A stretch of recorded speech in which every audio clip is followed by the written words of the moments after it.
এতদিন সবাই বলছে পুরুষ কিসে আটকায়, এই যে দেখেন পুরুষ কিসে আটকায়, এই যে দেখেন মামুন কেমনে আটকেছে, দেখেন ভিডিওটা মামুনের। সমস্যা নাই, আমি কিছু বলছিলাম, তুমি তোমার বাসায় যাও। বাংলাদেশের আইন কতটা জঘন্য হইলে এর মতো একটা মহিলা ধর্ষণ মামলা আমাকে দিতে পারে?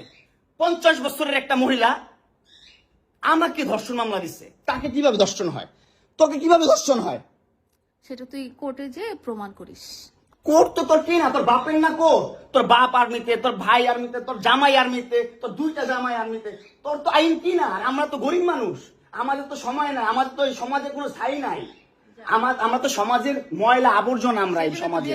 আর তোরা হচ্ছিস সমাজের অনেক উচ্চমানের মানুষ, অনেক ক্ষমতাবান মানুষ, এই জন্যই নাকে দড়িটা ঘুরাইতেছিস আমাকে, তুই বুঝছিস? হ্যাঁ, বিএমডব্লিউ নিয়ে যোগ্যতায় চালাই, তোর টাকা দিয়ে চালাই না, নিজের যোগ্যতা চালাই, কামাই করে চালাই। হ্যাঁ, বড়লোক হইতে পারবো না? কোথাও লেখা আছে গরিবরা বিএমডব্লিউ চাইতে পারবে না, গরিবরা বড়লোক হতে পারবে না? কোথাও লেখা আছে?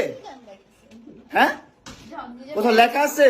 নাহলে ওই মেয়েদের বাসায় যাও, নাহলে নরসিংদী যাও, যেখানে যাচ্ছিলা সেখানে যাও। তোমার কাপড় চোপড় নিবা? অবশ্যই নিব, দাও, ব্যাক করে দাও।